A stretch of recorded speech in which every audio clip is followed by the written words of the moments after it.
Hello everyone, আমি পারমিতা। আজকে আমি যে বিষয়টা শেয়ার করব সেটা হচ্ছে বৈদিক যুগ। আজকে আমি পড়েছিলাম বৈদিক যুগ। তো ওই বৈদিক যুগের চ্যাপ্টারটা পড়তে গিয়ে আমি কিছু কোশ্চেন রেডি করেছি, ভাবলাম তোমাদের সাথে শেয়ার করি। তোমরাও অবশ্যই বৈদিক যুগটা পড়বে।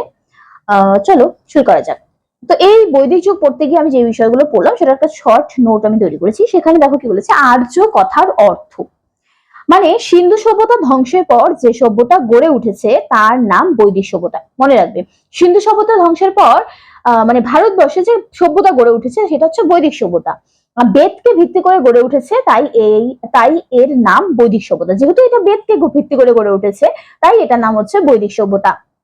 এই সভ্যতা অর্থাৎ বৈদিক স্রষ্টাদের স্রষ্টাদের বলা হতো আর্য। এই যে বৈদিক সভ্যতা রয়েছে, এই বৈদিক সভ্যতার যে স্রষ্টা রয়েছে তাদেরকে বলা হয় আর্য। সংস্কৃত শব্দে আর্য কথার অর্থ হলো সৎ, বংশজাত বা অভিজাত মানুষ। আচ্ছা, এটা মনে রাখবে যে সংস্কৃত যে শব্দ রয়েছে, সংস্কৃত শব্দে আর্য কথার অর্থ হচ্ছে সৎ, বংশজাত বা অভিজাত মানুষ। এই কোশ্চেনটা কিন্তু আমি বিভিন্ন কোশ্চেন সলভ করার সময় দেখলাম, এসএসসি বা সিজিএল বলো, বিভিন্ন পরীক্ষার যে কোশ্চেন গুলো থাকে যেমন ভীষণ ইম্পর্টেন্ট। আর্য কোনো জাতি নয়, এটি একটি ভাষাগত ধারণা। এটা কিন্তু একটা অনেকেই ভুল করে, আর্য মনে হয় কোনো জাতি। আর্য আসলে একটা ভাষাগত ধারণা, এটা মনে রাখতে হবে। এটা ভীষণ ইম্পর্টেন্ট, এটা আমি একটা পরীক্ষা দেখলাম আসছে। যাই হোক, বলেছে Sanskrit, Latin, Greek, German, Gothic, Catholic, পারসিক এই মানে একই মূল ভাষার অন্তর্গত। এই যে 7টি ইন্দো ইউরোপীয় ভাষা গোষ্ঠী রয়েছে এরা একই মূল ভাষার অন্তর্গত। তো এই যে ইন্দো ইউরোপীয় ভাষা গোষ্ঠী, এই ভাষায় যারা কথা বলে তাদেরকে বলা হয় আর্য। অর্থাৎ Sanskrit, Latin, Greek, German, Gothic, Catholic, পারসিক এই যে 7টা ইন্দো ইউরোপীয় ভাষা গোষ্ঠী রয়েছে, এই ভাষায় যারা কথা বলে তাদেরকে বলা হয় আর্য। মনে রাখবে। দেখো তারপরে কি বলেছে, ভারতে আর্যদের আগমন কাল ও বসতি বিস্তার। বলছে হিন্দু কুশ ও উত্তর পশ্চিম গিরিপথ অতিক্রম করে আর্যরা ভারতে প্রবেশ করে। তাহলে আর্যরা কোথা থেকে প্রবেশ করে? হিন্দু কুশ ও উত্তর পশ্চিম গিরিপথ অতিক্রমণ করে আর্যরা ভারতে প্রবেশ করে। ঋগ্বেদ আর্যদের প্রাচীনতম সাহিত্য। যদি বলে যে আর্যদের প্রাচীনতম সাহিত্য কি, তখন বলতে হবে যে ঋগ্বেদ।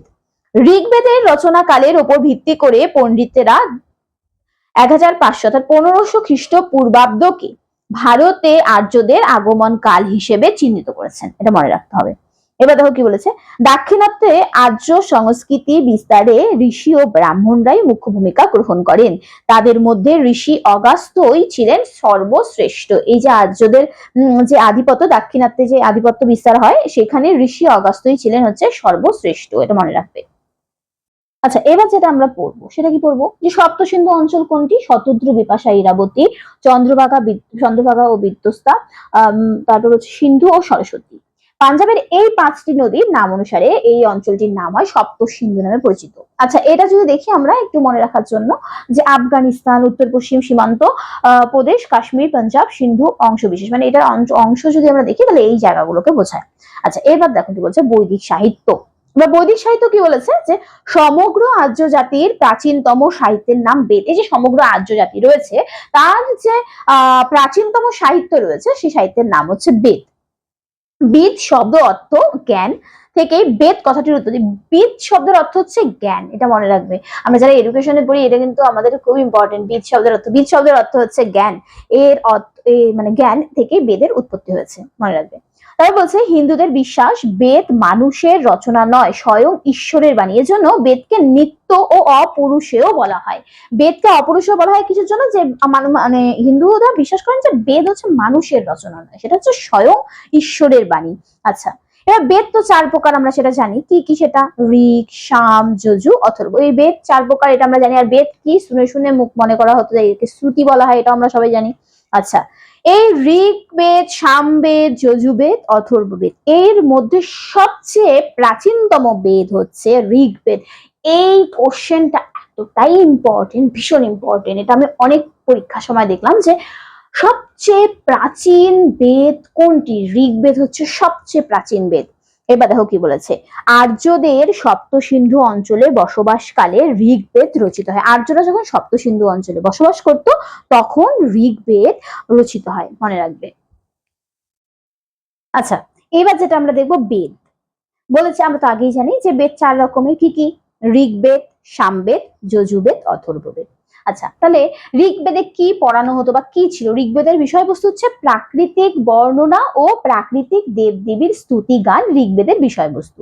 সামবেদে কি অধিকাংশ স্তোত্রই ঋগ্বেদ থেকে সংকলিত এবং যাগযজ্ঞের সময় মানে যজ্ঞের সময় এই স্তোত্রগুলি গীত করা হতো। মানে সামবেদের যদি আমরা বিষয় দেখি সেখানে হচ্ছে স্তোত্রের গীত, এটা হচ্ছে সামবেদের মূল বিষয়। আচ্ছা, যজুর্বেদে হচ্ছে যাগযজ্ঞের মন্ত্রাদি, মন্ত্র যে থাকে মন্ত্রাদি হচ্ছে যজুর্বেদ থাকে। অথর্ব হচ্ছে সৃষ্টির রহস্য, চিকিৎসাবিদ্যা ও নানান বশীকরণ মন্ত্রাদি স্থান পেয়েছে হচ্ছে অথর্ব বেদে। আর এই যে চারটা বেদ রয়েছে, এই চারটা বেদের আবার প্রত্যেকটি বেদকে মিলে চারটি করে ভাগ রয়েছে, মানে প্রত্যেকটা বেদেরই এবার চারটি করে ভাগ রয়েছে। সেটা কি কি? সংহিতা, ব্রাহ্মণ, আরণ্যক, উপনিষদ। এখানে না একটা কোশ্চেন আসে এই ধরনের, ধরো তোমাদের এই যে চারটা নাম রয়েছে না, সংহিতা, ব্রাহ্মণ, আরণ্যক, উপনিষদ, তো এমন কোশ্চেন দিয়ে দিল যে বেদের যে চারটি ভাগ রয়েছে তাদের মধ্যে কোনটি নয়, তখন দিয়ে দিল তিনজনের তিনটা নাম দিয়ে একটা নাম অন্য কিছু দিয়ে দিতে পারে। এই ধরনের কিন্তু প্রশ্ন আমি দেখলাম, লক্ষ্য করলাম। তো এই হোক, মনে রাখতে হবে সংহিতা, ব্রাহ্মণ, আরণ্যক, উপনিষদ। তো সংহিতার মূল বিষয়বস্তু হচ্ছে দেব দেবীর স্তুতি গান ও যাগযজ্ঞের মন্ত্রাদি নিয়ে সংহিতা রচিত।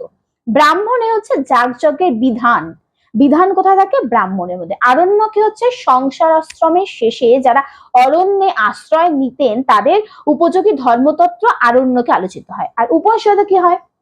আরণ্যকের যে সারাংশের উপর ভিত্তি করে যে দার্শনিক চিন্তার উদ্ভব হয়েছিল তা উপনিষদ নামে পরিচিত, এটা মনে রাখতে হবে।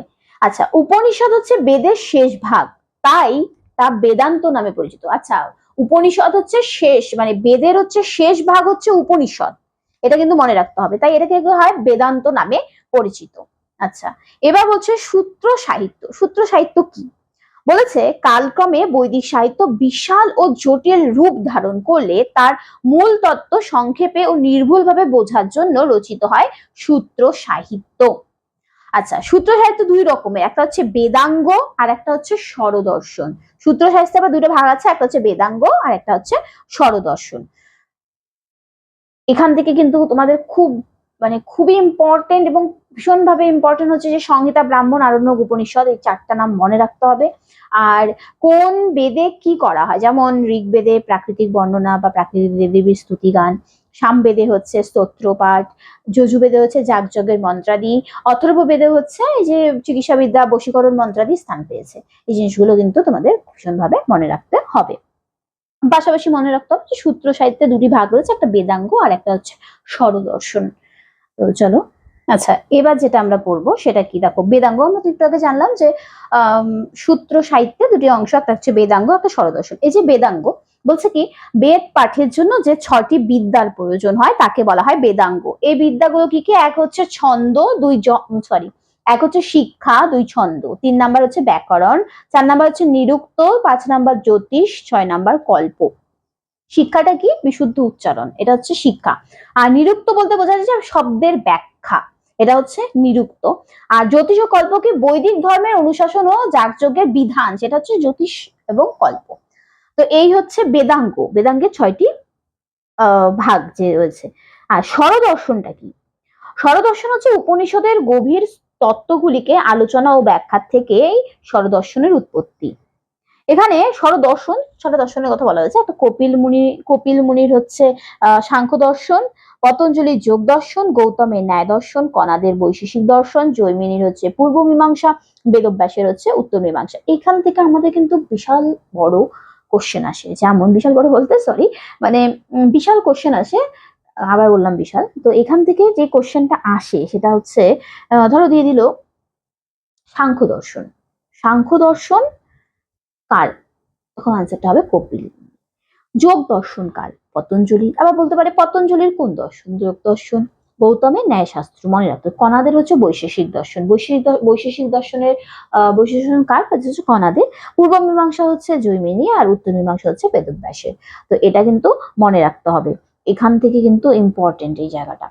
তো এই ছিল আজকের পাঠ। আমি চেষ্টা করব বৈদিক যুগের আরো সুন্দর করে ছোট ছোট ছোট ছোট পার্টে কিছু কিছু অংশ বা আমার যে কোশ্চেন গুলো মনে হচ্ছে যে ইম্পর্টেন্ট আগামী পরীক্ষার জন্য, তো আমি তোমাদের সাথে শেয়ার করব। যদি ভালো লাগে তাহলে অবশ্যই চ্যানেলটিকে সাবস্ক্রাইব করে দিও, বন্ধুদের সাথে শেয়ার করে দিও। আর অবশ্যই জানাবে যে ক্লাসগুলো কেমন লাগছে, তাহলে আমি আরেকটু নিজেকে মডিফাই করতে পারবো এবং তোমাদের সাথে আরেকটু সুন্দরভাবে উপস্থাপন করতে পারবো।